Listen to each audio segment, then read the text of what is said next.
Stephen King once wrote that nightmares exist outside of logic, and there's little fun to be had in explanations. They're antithetical to the poetry of fear. In a horror story, the victim keeps asking why, but there can be no explanation, and there shouldn't be one. The unanswered mystery is what stays with us the longest, and it's what we'll remember in the end. My name is Alan Wake. I'm a writer.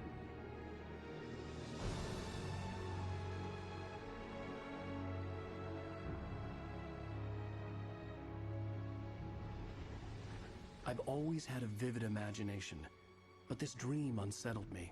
It was wild and dark and weird, even by my standards. So yes, it began with a dream. I have a difficult time coming up with a proper structure for this video. On one hand, I could explain the story in detail and go over why it's so interesting and its weirdness. On another, I could approach this as a straightforward and simple history lesson on the game production and reception. But for the sake of this retrospective, I'm going to try to explain why the game has gained the cult classic status, as well as I personally hold it in such high regard. I hope you all enjoy this look into Alan Wake. Alice? Alice? Alice? Alice? Alice?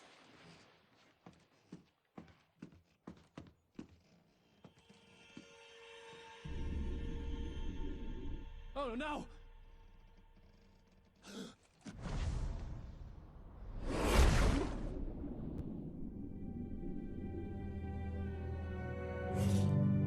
Alan Wake is a 2010 psychological action thriller released by Remedy, the creators of Max Payne. For my real fans out there, who, surprisingly you exist, you know I've already made a Max Payne retrospective. So you already know that I love Max Payne. It's full of creativity in the way it's presented and what it's done for gaming as a whole. And while I don't think Alan Wake is a better game, I do think it holds a similar level of creativity. It has a heavy incorporation of live action and music, its episodic and almost TV-like approach to chapters, even going so far to call them episodes, and even down to the narration and the way the characters speak and interact with each other. The story's about, well, Alan Wake. He's a writer. A writer struggling with writer's block after his latest book in the Alex Casey series has finally ended, and now he has to come up with a new original idea for a new series. Alan's wife Alice agrees to go on a trip to a town called Bright Falls as a way to take a relaxing break from all of Alan's stress. However, once he arrives to their cabin, he finds out this is all a setup for Alice to try to convince him to start writing again. He gets frustrated and storms off before the power goes off and Alice screams, leading Alan back inside. Before I head into the game itself, I'm going to briefly go over the development of the game as well as various ideas that never saw the light of day. I'm not going to label this the ultimate critique or analysis because, well, to me that's corny. It makes you sound kind of pretentious and that you believe you open up your third eye to see more to a game than others, with most people doing this just speaking on the surface level anyway. Instead, I'm just going to be honest around my opinions regarding each part of the game, starting with the production and then moving on to the gameplay.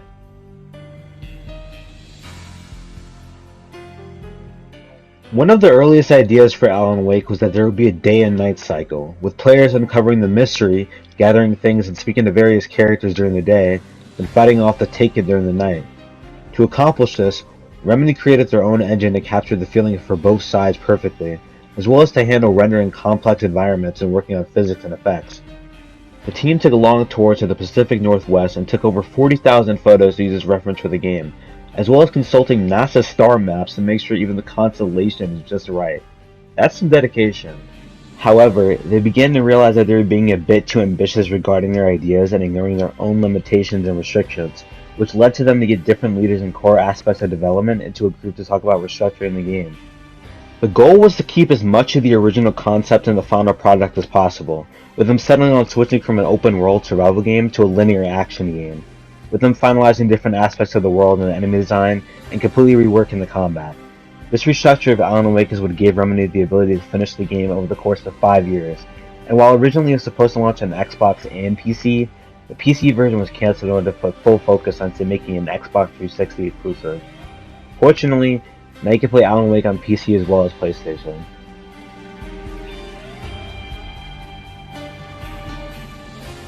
Moving on to the gameplay, Alan Wake's gameplay is simple in that it has two different ways of going about things. You're either not in any combat and looking around, following someone while in conversations, or something like that in general. Or you're in constant danger as you're being hunted by a thing called the Taken. In combat, there are usually two steps in taking down enemies. Burn the darkness protecting them in some way, like with a flashlight, flare, or spotlight, and shoot them with a gun. There's a pistol, two different shotguns, and a hunting rifle, as well as a flare gun, which is capable of shutting their shield as well. It's very simple and easy to remember. There are also flashbangs, which can sometimes instantly kill enemies, as well as environmental kills like with electricity or your standard shooting explosive barrels and killing every enemy in sight. There are multiple kinds of Taken, with the standard one holding a melee weapon, one that usually throws things as well as a melee weapon, these really quick ones that can strike you twice up close, and a large one going off the memory. There are also crows that will come in swarms, giving you quite an audible sound cue before attacking. You have to quickly burn them with light as they'll attempt to regroup if you don't. The last enemy is the objects. Objects will be taken over by the darkness and flung at you. It's your job to burn the objects away before or after being hit. It's this kind of stuff that makes Alan Wake kind of hard to take seriously, but I think that was a part of the point. I don't think Alan Wake is supposed to be a seriously terrifying adventure, and the more horror aspects are, well, like the game advertised, psychological. The actual game itself is almost comedic in a way. And I really want to make it clear, none of this is a negative thing in my books. I actually think it adds more personality to it. It makes it more unique compared to a lot of other horror games out there. When it comes to the difficulty of these encounters, it's relatively easy, but it's not brain dead. You can die if you let too many of them get close to you. Fortunately, not every trace of Max Payne is gone here. There's a ton of ammo and batteries to pick up, so you won't run out of ammo too much of it at all. When you reload one bullet at a time, which is good for quickly firing again if the enemy is not too close for comfort. Or, you can spam the reload button to put bullets in faster. Your health is not only indicated by the bar in the corner of your screen, but also by the screen losing color and becoming more fuzzy, like a TV screen, which is good because the actual bar is tucked away pretty much. If you take damage, Alan can sort of regenerate some health, but he can fully recover quickly by stepping into a light source, which also gives you a checkpoint and clears nearby enemies. Unlike Max Payne, you can't use any healing items in combat or at all. You have to rely on the light, which I think is actually an interesting mechanic, and I'm glad they did it this way. You can also tap the sprint button in any direction to dodge, which, with a perfect dodge, slows down time for a brief moment. This is what I meant by earlier by the Max Payne identity not being fully erased here. It doesn't give much benefit, but it's nice to have. It makes you feel pretty cool, to be honest. Speaking of sprinting, a sprinter Alan is not. This man can barely run for 10 seconds. This is coming from someone with asthma, and I don't really like stamina in games, but it kind of fits here. One of the reasons I enjoy combat is because Alan is just a guy. Sure, he might be the champion of the light, but at the end of the day, he's just a writer in a tweed jacket.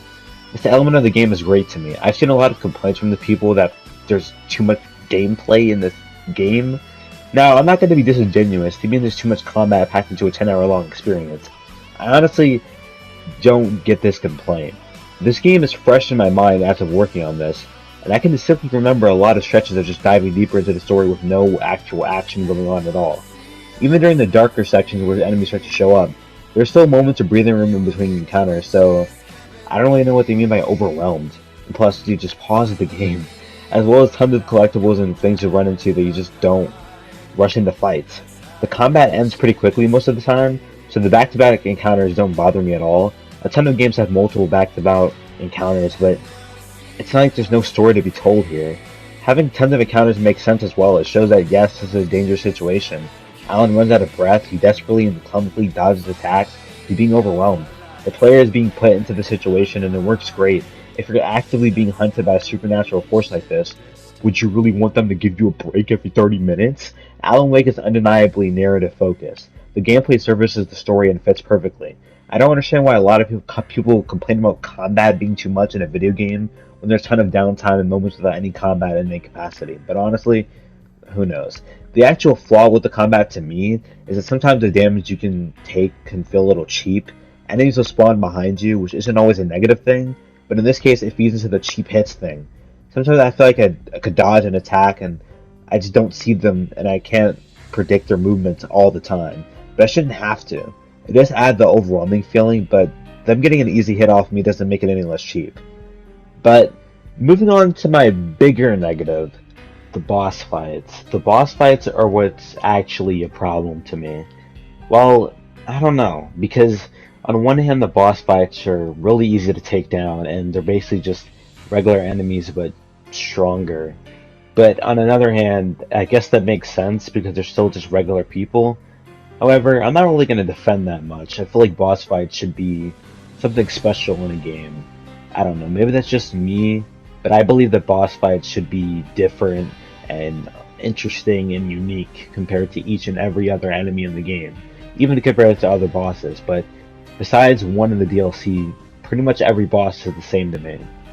But hey, I mean, it didn't really drag down the experience that much. I still mostly enjoyed the gameplay. So, let's move on to the presentation.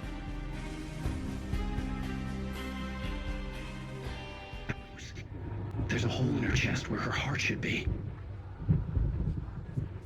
I think I've made a horrible mistake. I don't think I'm any closer to saving Alice. It's been lying to me, using me to get the story it wants, and the story will come true. Now, this is where I'm really going to try to convince you that this game is similar to Max Payne. Someone that's played both of them might say that makes no sense. Max Payne is an action shooter with bullet time mechanics and a focus on gameplay, while Alan Wake is a psychological, horrific action thriller with a focus on its narrative. When I say they're similar, I don't mean when it comes to the gameplay, at least not fully, but focus on all the details.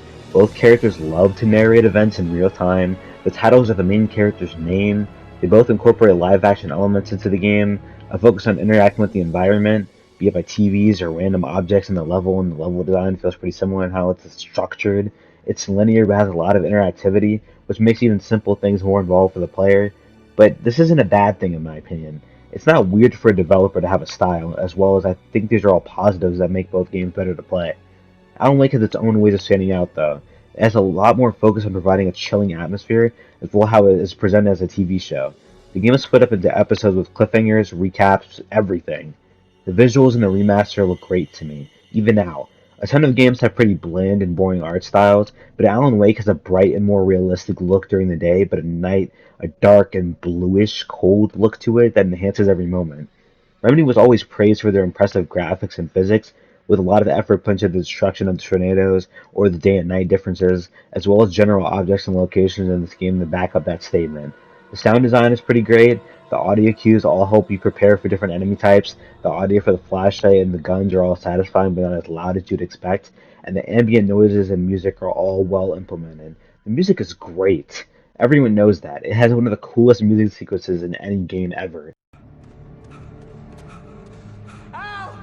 Run! Incoming! There's too many of them!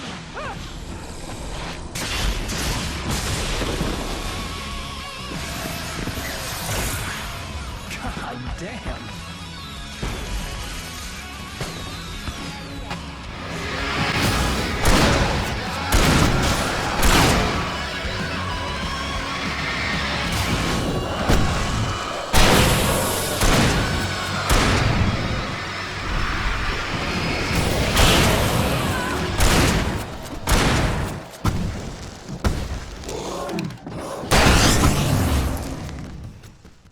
Yeah, this is what I've been waiting for. But more importantly, the voice acting. All of the voice actors do a great job conveying the various emotions and personalities of each character, the standouts being Alan Wake himself and his best friend Barry Wheeler. Their interactions are pretty entertaining. Al, please tell me we're headed for the nearest "You're now leaving Bright Falls. Come back soon" sign. We're going to the Anderson farm. I knew you were gonna say something like that. You know what? You owe me big time for this. When this is through, if we make it, I don't care what anybody says, I'm done with darkness. You're gonna buy me a tanning bed as a gift, and I'm gonna live in it. Did you call 911? Guess that one saw the light, huh? You didn't like that one? A tough audience. Well, I got plenty more. What are the Christmas lights for? Protection, man. Like garlic against vampires. Vampires. See this headlamp?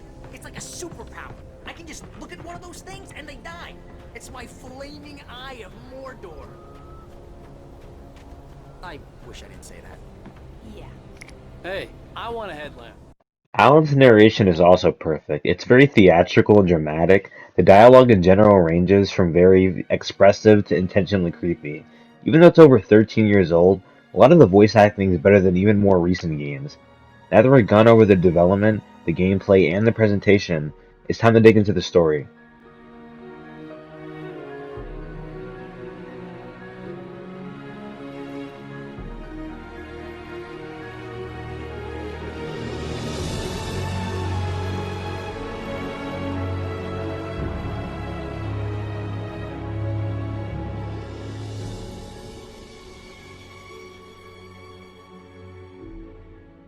Before I go deep into our main plot, I need to talk about our central character first, Alan Wake. You already know that he's a writer, obviously. When it comes to his personality, he's normally a relaxed person, but he can get irritated easily due to the amount of stress and pressure he's under by everyone else. Throughout the story, we see that Alan is able to keep his composure when it matters, but that he's also able to get frustrated due to his own confusion and the fact that most people don't believe him or understand him. It all serves to make Alan an even more interesting character. He obviously cares about his wife and his friends, as well as tries to help the residents of Bright Falls, but he's quick to jump to rash extremes due to his fed-up nature.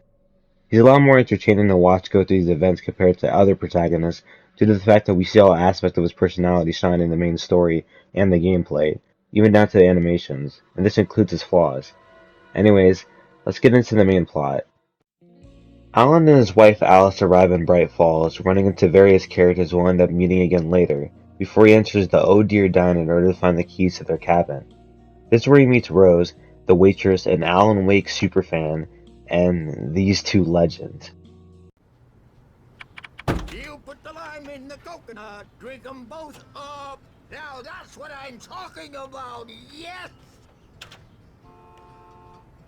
This is it. I've died and gone to hell.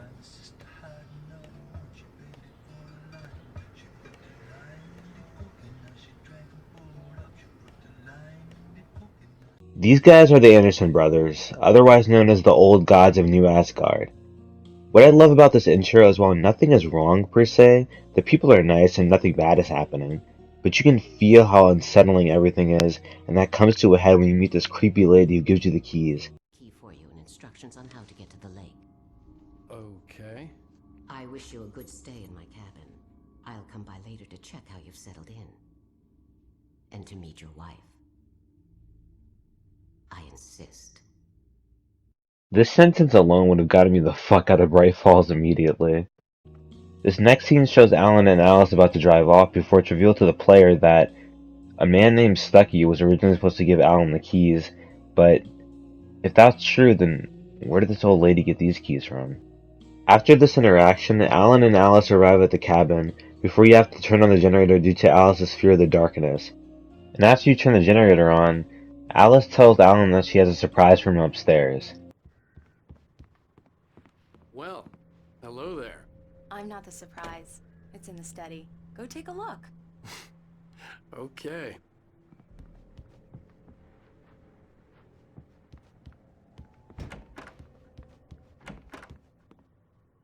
Surprise! Alice? What is this? I guess I have a small confession to make. I thought maybe you could write here that a change of scenery would get you past... Damn it, Alice, everyone Hey, keeps... hey, just hear me out. There's a local doctor, Dr. Hartman. I read a book of his. He has a private clinic here. He specializes in helping artists. Maybe... So now you want to get me committed? No, it's not like that. That's not... Alan? Alan? Just don't! I don't want to hear it! God damn it, Alice! God damn it! I knew she wouldn't follow me in the dark. I needed some time alone to think things through.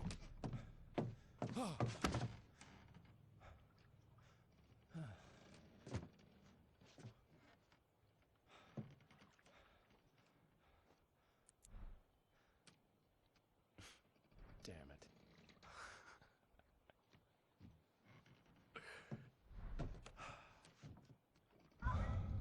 Alice? Alice? Alice! The cabin had gone dark. All the lights were out. Alan! Where are you? Help! Alice, I'm coming!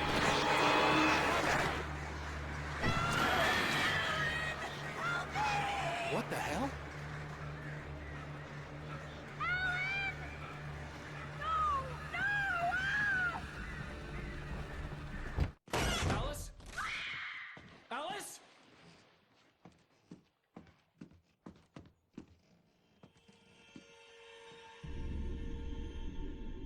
Oh no!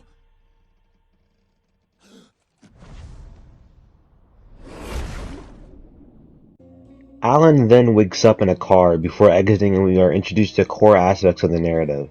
The talking bright light with the voice of Max Payne, the residents of Night Springs being taken over by some otherworldly being, and a page from a manuscript that Alan has apparently already written. The opening is great for establishing mysteries that draw you in. You want to know more about what happened to the residents and what could have possibly happened during Alan's gap in his memories. The game isn't subtle about its inspiration at all. The Twilight Zone, Stephen King's novels, Twin Peaks, etc. Even going out of its way to reference that fact. I had to figure a way out of this. Any second now, and Stucky would be knocking on the door with his axe like Nicholson in The Shining. Anyways, this beginning prologue is very light on story. You make your way through the woods, fight through some enemies, but you run into Stucky, the guy who was supposed to give you the keys to the cabin, except he's been corrupted by the dark place. After killing him, you make your way to a gas station to call the sheriff.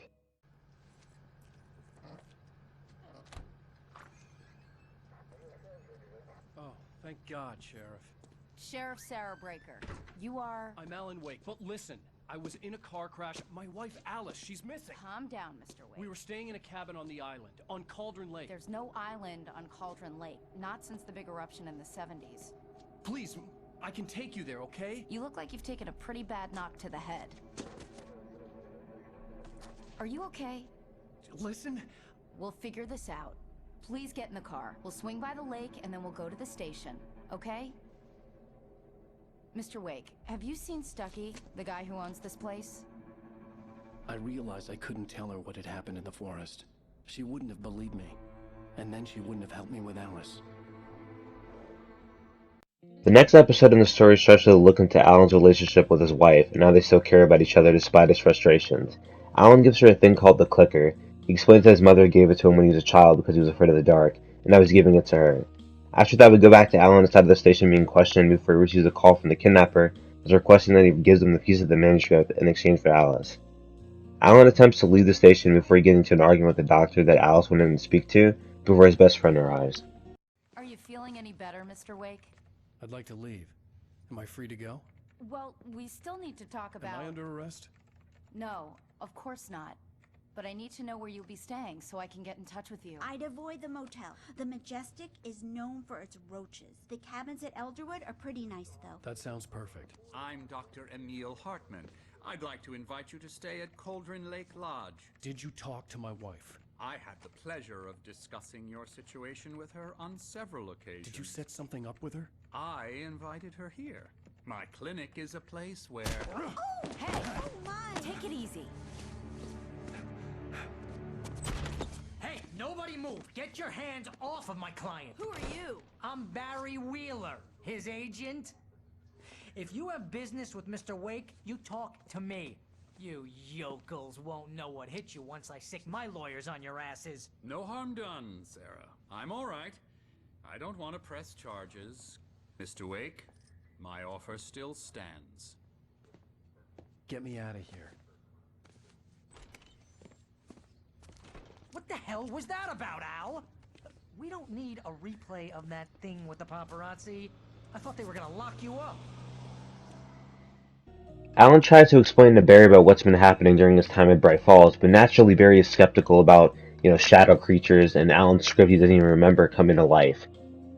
So they go to this guy named Rusty to rent out a cabin, and after that, Alan tries to explain to Barry again, but then goes out to meet with the kidnapper of Alice, despite Barry's protests.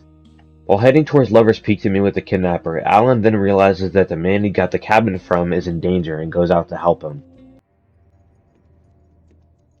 Mr. Wake? Oh, hell. It happened just the way it was on that page. I found. Came true. It knew. So dark. It'll come back for me. You must... The lights. In the office. I have the key. Okay, Rusty. Hang on. I'll be right back. Unfortunately, while trying to help Rusty, we hear him scream in the distance and then run back in order to fight more Taken, and then realize we have to fight him as well at another boss fight of the game. After the boss fight, we start making our way back towards Lover's Peak in order to meet with the kidnapper. again, because we never really made it the first time. So we fight our way through the woods and get to a certain point where we get jumped by the Taken, and thankfully we're saved, but we're saved by the kidnapper. At this point in the game, we have to follow the kidnapper around as he unlocks more objectives, and our only weapon is our flashlight, as well as flares, but they don't do any damage to the enemy and only removes their shield. So for this part of the game, you have to rely on the kidnapper to shoot the enemies for you, but unfortunately he has worse aim than me, so you're going to be here for a while just dodging over and over again, shining your flashlight, hoping the kidnapper actually hits them. After taking all the enemies, the kidnapper refuses to tell you where Alice is, and actually insults her directly and threatens to harm her, and then Alan gets frustrated at this, obviously, and decks the shit out of him, which ends up knocking them both off of the edge, and leading into an encounter where they split up, and Alan is forced to meet with him at a different location. You're then forced to make your way back to the woods again, as you need to go back to Barry and end up helping him. This encounter is what makes Barry believe Alan, but Alan doesn't have any time for that as he has to get to work on the next manuscript in order to get to the kidnapper to save Alice. But while he's working on it, Barry gets a call from Rose, the waitress, if you remember her from the Oh Dear Diner, who tells him that she actually has a page of the manuscript to give to Alan. Unfortunately for Alan and Barry, though, Rose has already been touched by the Dark Presence. Wait, touch? Hope you come back soon. Welcome to the Oh Dear Diner. Good girl.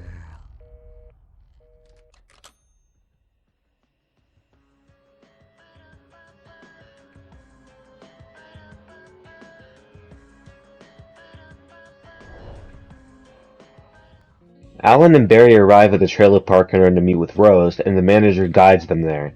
After that, Rose reveals her true colors and that she's been taken over by the Dark Presence to Alan by what she does next. Hey, this is really good. Rose, Yes, my manuscript. I really need it. I understand. I know what you need. A muse to inspire you. Oh, for Barry? She doesn't have anything. Yeah, hey, Al? Al, what's... Oh... Barry! What? What?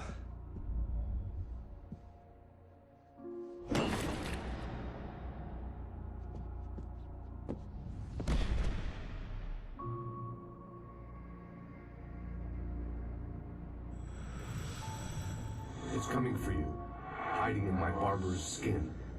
I'm too weak to stop it. You must turn the lights on. I promised I'd come visit you and your lovely wife. You must finish what you started. I insist. You must turn the lights on. Turn the light on. Back to work, boy. After this, Alan wakes up in Rose's bed and sees her, commitment, before seeing himself on the TV screen. After this, he tries to wake up Barry and admits to the player that he doesn't exactly blame Rose for her actions because he knows that she's been tampered with by the Dark Presence. After this, he leaves to go speak to the manager and find a way to get Barry before this happens. God knows what you've done to that poor girl. This is Agent Nightingale, FBI! Get him up, Hemingway! You're under arrest! You move a muscle, I'll unload right in your goddamn face! Stay right where you are, Slane!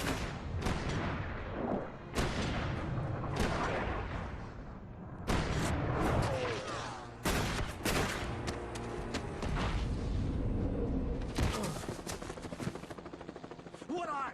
I'm standing right here, you goddamn maniac!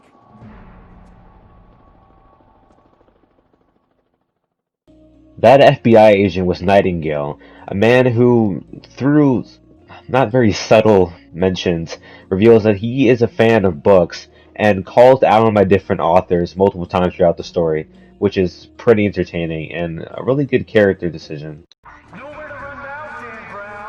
That's right, James Joyce. It's your fault and you're gonna pay for it. Well, I've got you now, Raymond Chandler. You hear me in there, Bret Easton Ellis? Get back in the cell, Stephen King! After this, Alan escapes the police and heads to a radio station to meet with a guy who he met when he first went through Bright Falls, who offered to get an interview from him, but he declined. But now he's going over there, and he gets a conversation going before the police show up again, and Nightingale once again ruins everything. What the hell's the matter with you? There's a civilian in there.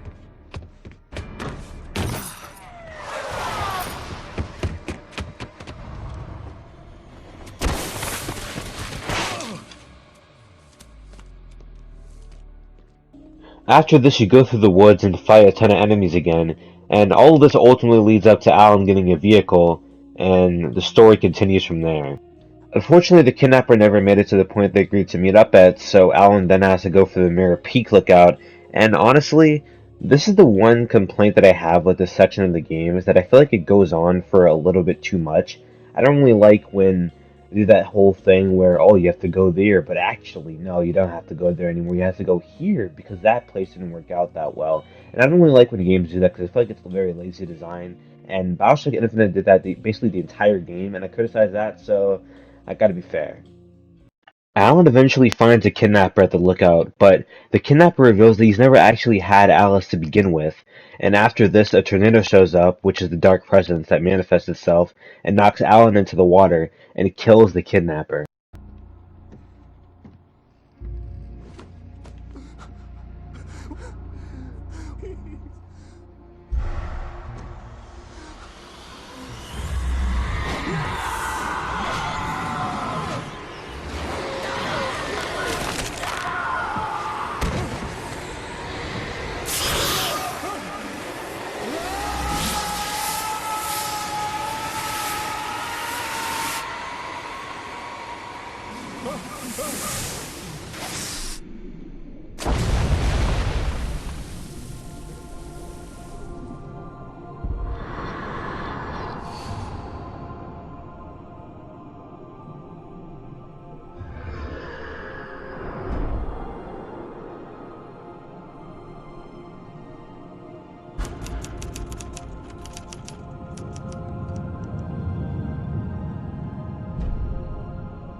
Alan, shh, baby.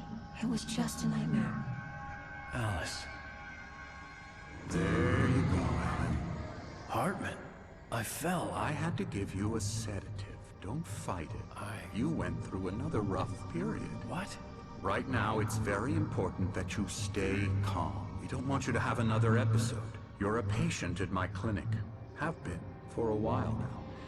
The shock of your wife's death triggered a mental illness. No, you're lying. You're suffering from various symptoms of undifferentiated schizophrenia. Bastard. It's okay, Alan. Just let go. Alan wakes up in an unfamiliar place before waking up to Dr. Hartman, who you might remember from earlier in the police station, who tried to encourage Alan to visit him due to Alice's suggestion.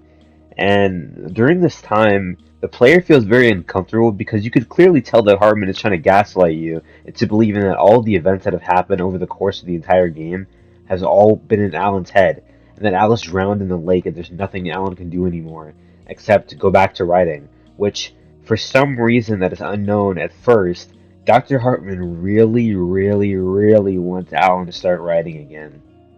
Meanwhile, when you feel up to it, return to your room and try to write. It really is for the best. Don't you think? No. After this, Hartman introduces you to a few patients that are also here, including this guy, which, he's not really important to the plot, but I kind of just wanted to show him for this one line in particular. He works on video games. It's trash, of course, but it does involve some small creative effort, which makes him receptive to my therapeutic methods. The patients that actually matter, though, are Tor and Odin, the Anderson brothers that I talked about earlier in the Oh Dear Diner. And I really love their dialogue here, and their interactions with Alan are really great. I hope it wipes this place off the face of the earth. And these two are the Anderson brothers, Odin and Tor. They had a how should I put this? A heavy metal band in the 70s and 80s called Old Gods of Asgard. They even adopted new first names to complete the image of Viking gods. After the band broke up, they lived on a farm nearby. They are, well, in advanced stages of dementia. I'd like to bash his head in with a hammer. Oh, he'd love to fish out our secrets, but he has no clue. He's not crazy enough. Not crazy like us, Sonny. Yeah! Being crazy's a requirement, Sonny. Who else could understand the world when it's like this? It takes crazy to know crazy. That's the sanest thing I've heard in a while. Zane! You're all right, Tom. Hey, we like him, don't we, bro? He's got to go to the farm. The Anderson farm. Valhalla! We wrote it all down, lest we forget. A crash course. All you need to know to get your head right. You need to find the message. Here, Sonny, here's something for you. Gave me a rash, but I kept it safe from these bastards. My head was clearing up, or according to Hartman, I was sinking back into the fantasy. I was convinced he was lying to me about everything. Crazy or not, the Andersons made more sense. One thing to know in this conversation is that Tor refers to Alan as Zane and Tom, which is obviously a reference to Thomas Zane, the voice you've been hearing, and also a huge part of Alan Wake's lore. But we'll get to that later, mostly in the sequel, but also in the DLC. Because of the storm, the generator went out, so Alan decides to go to sleep early. When he wakes up, he sees the Anderson brothers tormenting the different staff there, and it runs up to Barry? But Barry reveals that he was kidnapped by Hartman after Hartman called him to tell him to pick up Alan, but once he arrives, the staff takes him hostage and locks him in the room. This is also where we reveal that the kidnapper has ties to Hartman, as Hartman was involved in the whole thing. After this, Alan tries to unlock the door to Hartman's office, but we get one of the coolest scenes in the game when he begins to threaten him.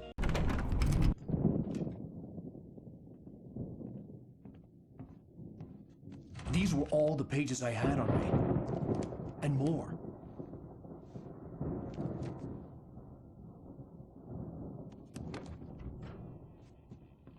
Alan, please. You're sliding back into the... Tell me one more lie and I'll shoot you in the face. Ah, well, it was worth a shot. Really, Wake, come on. Let's work together on this. You have no idea... Hartman, shut up! Barry, get out of here. I'll catch up with you. Get a car. Oh, Al, let's just... Go! Wake, listen to me. This is a mistake. Don't you see? Together we can create something absolutely wonderful. With your ability and mine.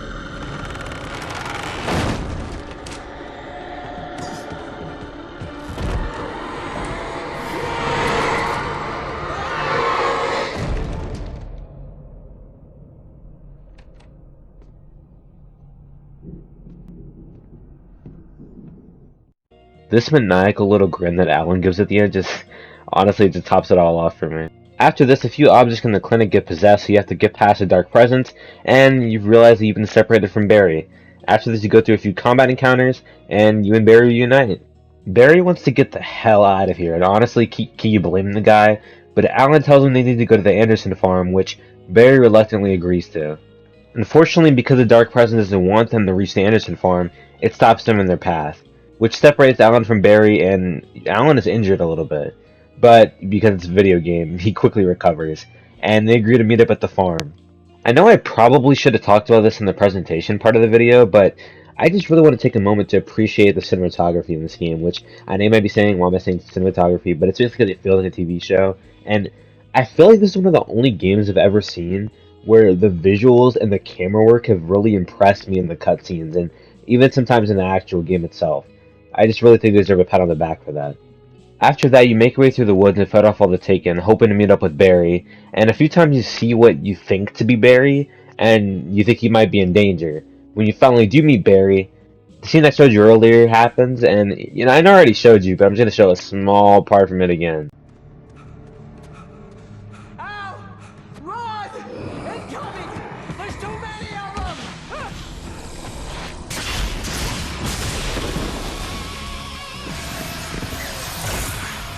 God damn. Now this is peak gaming. This is why we play video games. This right here is the epitome of a masterpiece. After a bunch of fighting and getting some more objective paths cleared, we finally figured out what the message was the Anderson brothers wanted Alan to see.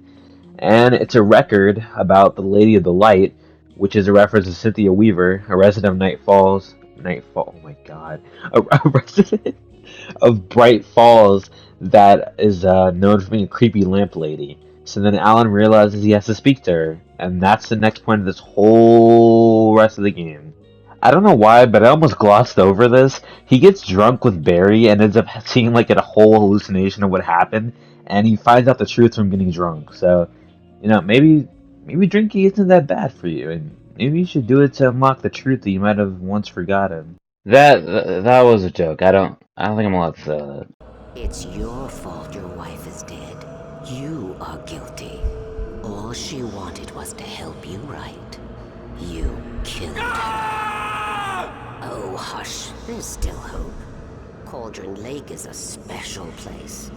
Here, you have the power to change things. That's right, everyone. It turns out that Cauldron Lake is a space with special properties that allows authors and other creative types to bend reality and warp it to their own imagination. Yes. All right. I'll fix it. I'll bring her back.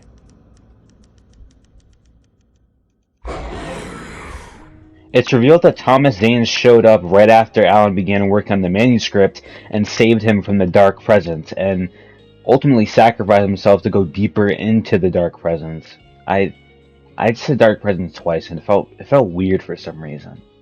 After Alan awakes from his drunken stupor, he finds out that Nightingale shows up and arrests Alan, and that's the start of the next episode. When Alan and Barry wake up, they're approached by Sheriff Breaker and Nightingale about what happened and what's been going on recently, where Nightingale wants to keep Wake in the prison cell and actually ends up threatening to shoot him, but Breaker's willing to hear him out and trust Alan to guide them through the situation. But it looks like they don't have to decide, though, because Nightingale is taken by the Dark Presence, and that's the last we ever see of him. Well, for now at least. After this, Barry stays back at the station to call a couple of people for backup, while Alan and Sarah go out together, and I just want to praise this section of the game for a moment. I really appreciate that they finally gave me a competent AI partner, and, these are rare in games in general. Sarah will straight up actually help you kill the enemies, which is surprising, and also, there's a part where you have to defend her from enemies for a little bit, and one thing I really like is that instead of just letting me do all of the work, she realized that it's more effective to actually help me kill them so she could focus and not worry about getting, stabbed or bludgeoned from behind. And I really got to applaud them for this. I was not expecting competent AI in a game from 2010. After this, Alan and Sarah manage to get the helicopter with Barry and everything, and Alan is separated. Again, this usually happens in games when you finally achieve something, you get separated from your goal, and the other AI partners get to go along with it while you have to suffer. And that's cool, that's fine, that's alright. But after this, we finally make it to Cynthia Weaver, and she tells us about the well-lit room that we have to make it to now, and okay, I know I said I don't really have that many problems with this game, but I have another problem to bring up. Similar to the thing with the kidnapper, I don't really like this section either, because I feel like we're going from place to place, and I know that's what most video games are when you level it down, but you can really feel it in this part of the game. You always have to go to the next location and constantly get through all the enemies to get to the next spot, and I don't know, something about that wasn't... I mean, I didn't have any problem with it in the game, but upon, retrospect, I realized that that's a flaw in game design, and honestly, it's kind of, not that engaging story-wise to talk about. But moving on from that, you make it to her secret passageway to get to the well-lit room before Alan realizes that Sarah and Barry are in distress, and he goes out to help them against Weaver's commands. And I really like this part. It goes to show what I was talking about earlier about how Alan really cares about his friends, despite his, anger and frustration all the time. After this, you meet Sarah and Barry inside of the woods, and you help them fight off the Taken before reaching the room that Cynthia Weaver warned you about, and we get another great scene that I'm going to let play out.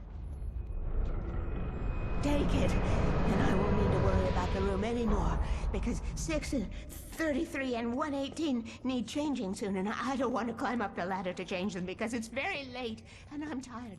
And if you take it, I won't have to do that anymore. The page was autobiographical, a memory from my childhood. But I didn't write this. It was a page written by Thomas Zane. None of them were supposed to exist anymore. Alan, 7 years old, would fight sleep to the bitter end. When he did sleep, he soon woke up, screaming, the nightmares fresh in his mind. One evening, his mother, sitting by his bed, offered him an old light switch. She called it the clicker, and flicking the switch would turn on a magical light that would drive the beast away. To imbue the talisman with all possible power, she added that it had been given to her by Alan's father. Alan never knew him, and anything of his took on mythical proportions in his mind. With the clicker firmly in his hand, Alan finally slept like a baby. Now, almost 30 years later, Alan thought of this as he stood on the rim of Cauldron Lake, the clicker in his hand. He took a deep breath and jumped. My mind swirled. I'd given the clicker to Alice, yet it was here. Zane had written it into existence, in a story I had written. I can get to her now. I can finish this.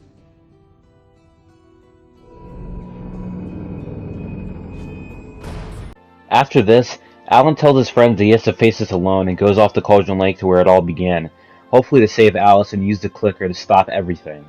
And I know this is towards the end of the game, but I have another complaint to bring up.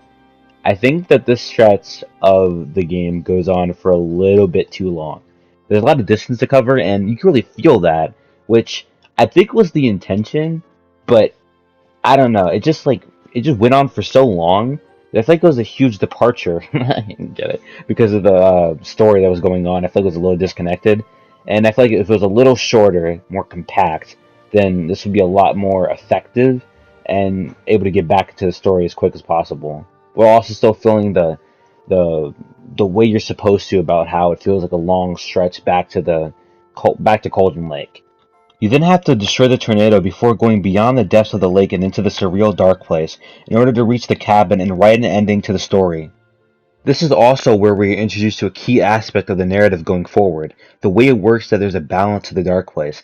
Alan can't simply alter things to completely go in his favor. It needs to be like a proper story. There has to be consequences, sacrifices, twists, and turns, because that's what the story is supposed to have. That's why Zane reveals Alan's double, who he claims will be needed when Alan is gone. This will start to be more important later. This is where Alan comes face to face with the lady from the beginning, and where he uses the clicker to chase those frights away.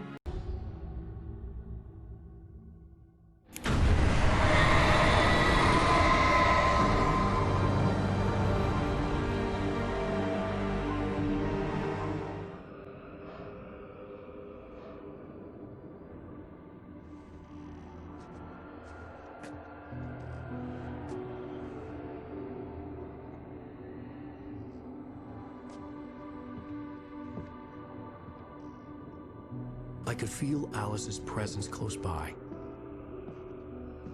I understood what I had to do now. I knew how to write the ending to Departure. There's light and there's darkness.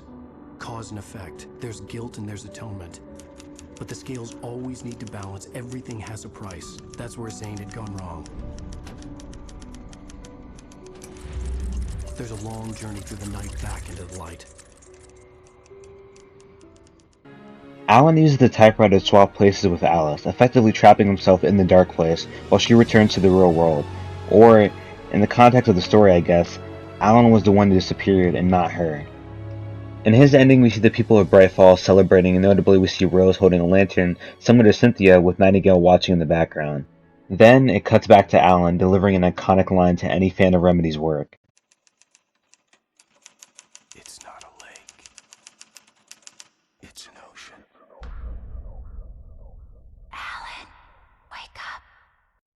This ending is perfect. Everything, down to the last minute detail. The line itself combined with the delivery serves for bizarre, yet satisfying conclusion to a weird story full of creativity. The story overall is well told and well handled. The presentation and acting contribute heavily, but the creativity should never be understated. All of the characters are memorable due to their distinct personalities. It reminds me of The Last of Us and how there are these new characters introduced in every section of the game and they're all unique and recognizable. The standouts in my opinion being Alan, which doesn't really count because he's the main character, Barry, Sarah, Rose, the Anderson brothers, and Nightingale. The environments are well designed, the sound design of all the weapons, the flashlight, enemies, etc. are all really good. So is the music, which I remember being shocked by in the first playthrough. I wasn't expecting that. The combat feels great to play with really cool nods to Max Payne in style, the weapons feel impactful, and the method to killing enemies is simple yet satisfying and fun. I also don't feel like the moments of talking to the characters drag on for too long, because they're over pretty quickly and every single line of dialogue is well delivered and engaging. It's just a great game. A game I'm tired of people disrespecting over and over again and writing away all of its combat, which is actually pretty well designed. I'd recommend this to anyone that wants a game with a really strong narrative, but then also wants a game with thrilling and fun combat. Unfortunately, I'm going to have to end this video here. I'll cover the 2 DLCs I released for the game, maybe eventually. But before any of that, thank you all for watching my retrospective on Alan Wake, and I hope to see you again on my next project. I really do appreciate every single piece of support that you guys give me with these random comments, the likes, the shares, whatever. Subscriptions, of course. Thank you all so much for watching. I'll see you guys on the next one, which will either be an Alan Wake DLC video or Resident Evil 2 remake, because I have those clips for like a long time now.